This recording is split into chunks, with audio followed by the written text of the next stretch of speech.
ये कांधार कांड पर बनी वेब सीरीज आतंकवाद की भयावह बताने के लिए थी या फिर आतंकवाद या आतंकी कृत्य को व्हाइट वॉश करने के लिए? आप सोचिए, सवाल इसलिए भी है कि वेब सीरीज में आतंकवादियों को भोला शंकर बताना एक गलती थी या इसकी स्क्रिप्ट बहुत पहले से तय थी? वेब सीरीज की स्क्रिप्ट का असली मकसद हाईजैक कांड को दिखाना था या पाकिस्तान के पाप पर पर्दा डालना और आईएसआई को क्लीन चिट देना था? वेब सीरीज में गुड टेररिस्ट और बैड टेररिस्ट की थ्योरी अच्छी तरह सोच समझकर प्लान की गई या ये सब कुछ वाकई जाने अनजाने में हो गया? अब हाईजैक कांड की असली पिक्चर ना गलती से बदली सोच या सोच समझकर यह बदलाव हुआ?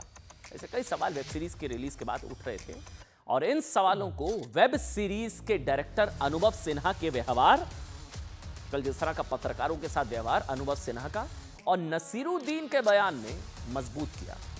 कल अनुभव सिन्हा शायद इस बात से चिढ़े हुए थे कि अब असली नाम बताना पड़ेगा, आतंकवादियों का असली नाम डिस्क्लेमर में बताना पड़ेगा। नसीरुद्दीन शाह ने यह कहकर विवाद और बढ़ा दिया कि उन्हें कांधार हाईजैक कांड के वक्त डर था कि कहीं इस कांड से इस्लामोफोबिया ना फैल जाए। इस्लामोफोबिया, इसी के बाद सवाल उठ रहे हैं कि क्या नसीरुद्दीन शाह को 155 यात्रियों की सुरक्षा से ज्यादा कांधार हाईजैक के समय इस्लामोफोबिया की चिंता हो रही थी? I regret to inform you कि ये प्लेन हाईजैक हो चुका है। मुझ पे भरोसा करें, मैं पूरी कोशिश कर रहा हूँ कि हम जल्द से जल्द अपने घर पहुँच सकें। I remember being extremely disturbed because I feared that it would provoke another wave of Islamophobia.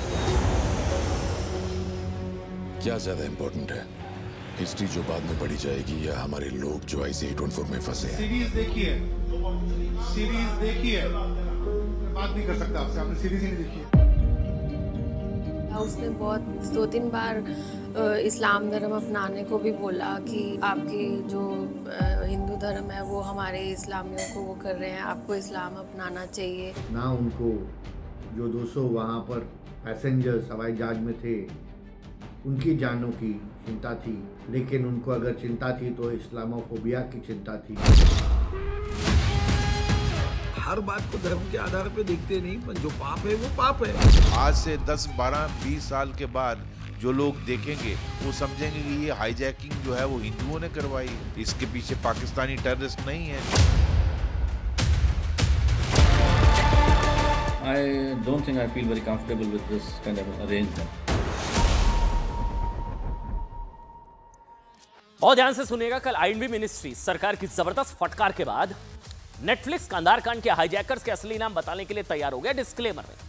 उसके बाद नसीरुद्दीन शाह ने एक ऐसा बयान दे दिया जो देश में काफी लोगों को चुभ रहा है। कल नसीरुद्दीन शाह ने कहा कि जब यह घटना हुई तब उनकी उम्र करीब 50 साल थी और उनको बहुत टेंशन हो रही थी। वो खबर सुनी तो वो बहुत टेंशन में परेशान हो गए। अब आपको लग रहा होगा उनको परेशानी हो रही थी कि भाई जो यात्री हैं वो सुरक्षित नहीं। साहब, वो परेशान हो गए, उन्हें डर इस चीज का था कि इससे इस्लामोफोबिया की लहर उठ सकती है। ये उनका बयान है, मैं अपनी तरफ से नहीं बना रहा हूं, मैं सुनाऊंगा आपको। कह रहे मुझे बहुत टेंशन हो रही थी, मैं डर गया कि कहीं इस्लामोफोबिया की लहर ना उठ जाए कांधार कांड के वक्त। नसीरुद्दीन ने कहा कि खुशकिस्मती से ऐसा नहीं हुआ, खुशकिस्मती से। यानी कि सोच के देखिए आप, जब देश कांधार कांड में फंसे 155 यात्रियों की सकुशल वापसी के लिए दुआएं कर रहा है, प्रार्थनाएं कर रहा है, उस वक्त उनकी सुरक्षा के लिए डर रहा था। उस वक्त नसीर साहब को क्या डर था कि कहीं से इस्लामोफोबिया की लहर ना उठ जाए। इस्लामोफोबिया यानी लोग इस्लाम के खिलाफ ना बोलने लग जाए, मुसलमानों के प्रति शत्रुता का भय। इस्लामोफोबिया, इस्लाम के खिलाफ फोबिया ना फैलाया जाए, इस्लाम के खिलाफ ना लोग बोलने लग जाए। उन्हें इस बात की चिंता हो रही थी। मतलब दुनिया भले ही कहती हो कि आतंकवाद का तो कोई धर्म होता ही नहीं है ना साहब, आतंकवाद का तो धर्म होता ही नहीं है, तो फिर आतंकवादियों की हरकत पर कोई इस्लाम को गाली क्यों देगा? उनको इस बात का डर सता रहा था। नरसिंह साहब खुद आतंकवाद की घटना को मजहब से जोड़कर देख रहे थे। नसीरुद्दीन शाह के इस बयान के बाद कई लोग सवाल उठा रहे हैं कि कांधार कांड पर बनी वेब सीरीज में पाकिस्तानी आतंकवादियों के असली नाम छिपाने की क्या यही वजह थी क्या? क्योंकि कांधार कांड के वक्त इस्लामोफोबिया का डर सताया, इसलिए कांधार कांड में आतंकवादियों के असली नाम छिपाए, कहीं इस्लामोफोबिया ना फैले, हिंदू फोबिया फैले तो फैले, हिंदू नाम रखो। मतलब क्या ये वजह थी क्या? मतलब क्या इसी सोच की वजह से वेब सीरीज में शुरू से आखिर तक आतंकवादियों के असली नाम नहीं बताए गए?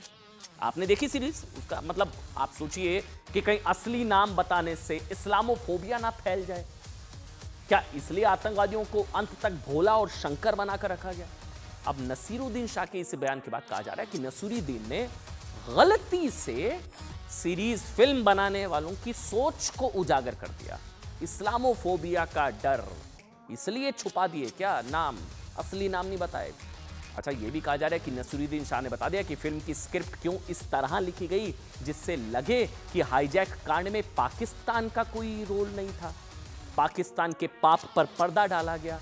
नसीरुद्दीन शाह के बयान को लेकर महाराष्ट्र सरकार के मंत्री सुधीर मुनगंटीवार ने कहा है कि नसीरुद्दीन को हर विवाद में मजहब ढूंढने की आदत है, जबकि शिवसेना ने कहा है कि बेहद चौंकाने वाली बात है कि नसीरुद्दीन शाह को यात्रियों की सुरक्षा से ज्यादा इस्लामोफोबिया की टेंशन हो रही थी।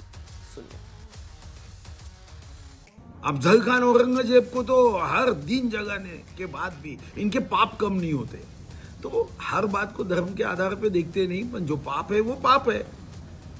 अब पाप करने का बाप कौन है वो तो देखा जाएगा। कि ना उनको उस सिचुएशन की चिंता थी, ना उनको जो 200 वहाँ पर पैसेंजर्स हवाई जहाज में थे उनकी जानों की चिंता थी, लेकिन उनको अगर चिंता थी तो इस्लामोफोबिया की चिंता थी।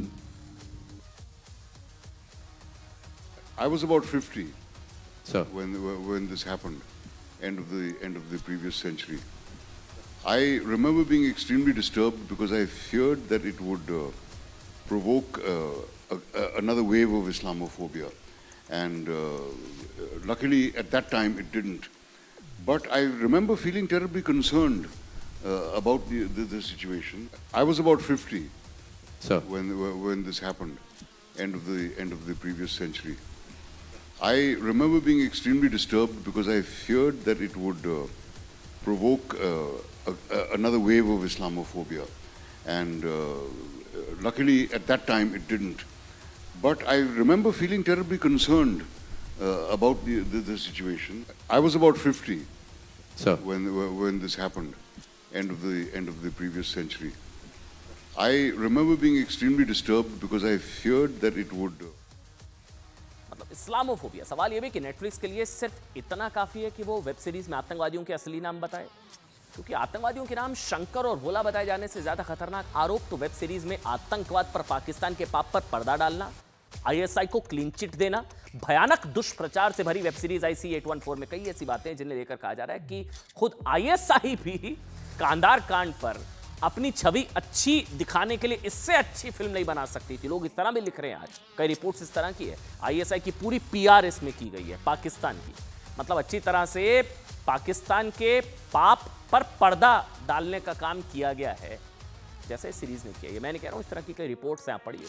इस वेब सीरीज में नहीं दिखाया गया कि हाईजैकर पाकिस्तान के थे, नहीं दिखाया गया, जबकि कांधार कांड के बाद सभी हाईजैकर्स को पाकिस्तान ने ही छिपाया था। सीरीज में ये तो दिखाया गया कि कांधार कांड में छुड़ा गए आतंकवादियों का स्वागत ओसामा के ठिकाने पर होता है, जिसमें आईएसआई को नहीं बुलाया गया, तो फिर आईएसआई को क्लीन चिट दे दी गई। लेकिन ये नहीं दिखाया कि पूर्व रॉ चीफ AS दौलत ने कहा था कि इस हाईजैक कांड की पूरी प्लानिंग आईएसआई ने की थी। वेब सीरीज में दिखाया गया कि आतंकवादियों का मानवीय पहलू भी होता है, आतंकवादी रहमदिल थे, मददगार थे, है ना, लेकिन सीरीज में आतंकवाद की भयावहता और क्रूरता से ज्यादा उनका पक्ष दूसरा दिखाया गया। अंताक्षरी खेल रहे थे साथ। वेब सीरीज में हाईजैक हुए विमान में अंताक्षरी खेलने का सीन तो दिखाया गया, लेकिन यह बात छिपा ली गई कि आतंकवादी यात्रियों को इस्लाम कबूलने का भी दबाव बना रहे थे। जी हां, कन्वर्जन का। इसके अलावा यह भी बात समझ से परे कि आतंकवादी घटना पर बनी सीरीज में 8 दिन तक यात्री जिस टॉर्चर से गुजरे उसको कितना दिखाया गया और किस तरह से दिखाया गया। आतंकवादी बात बात पर लोगों को मारने की धमकी दे रहे थे, ये बात भी क्या छिपाई गई और भारतीय अधिकारियों को ऐसा क्यों दिखाया गया जिससे लोगों का भरोसा सुरक्षा एजेंसियों से हटे। बड़ा सवाल यह भी कि केंद्र सरकार ने वेब सीरीज की फंडिंग की जानकारी क्यों मांगी है, बहुत बड़ा सवाल है साहब। फंडिंग, क्या सरकार को लग रहा है कि जहां से वेब सीरीज के लिए पैसा आया वहीं से कहीं पाकिस्तान को क्लीन चिट देने वाला विचार भी आया क्या? इस विवाद के बीच वो लोग भी सामने आए हैं, सुनिएगा, जो कांधार कांड के असली किरदार थे। ये देखिए, हमने बात की कांधार हाईजैक में 8 दिन तक आतंकवादियों के चंगुल में फंसी रही यात्री पूजा कटारिया ने बताया कि एक आतंकवादी सभी यात्रियों को इस्लाम कबूल करने के लिए कह रहा था। एक दिन आतंकवादियों ने कहा कि अगर भारत सरकार ने मौलाना मसूद अजहर को नहीं छोड़ा तो वो सभी 155 यात्रियों को मार डालेंगे, इस्लाम कबूल कर लो। जबकि कांधार कांड के वक्त IC-814 के केबिन क्रू के प्रमुख अनिल शर्मा ने भी कहा है कि सीरीज में घटना को गलत ढंग से पेश किया गया। सुनिए। जो एक उनमें से डॉक्टर जो नाम का था वो थोड़ा एजुकेटेड लग रहा था। उसने बहुत 2-3 बार इस्लाम धर्म अपनाने को भी बोला कि आपकी जो हिंदू धर्म है वो हमारे इस्लामियों को वो कर रहे हैं, आपको इस्लाम अपनाना चाहिए।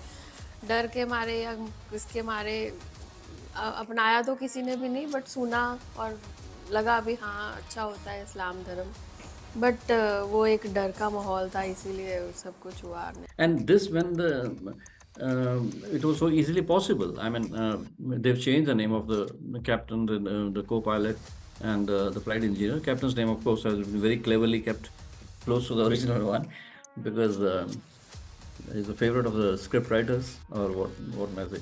And there are plenty of other inaccuracies also, which I mean, not expected of somebody who claims to be so highly acclaimed. Anubhav Sinha is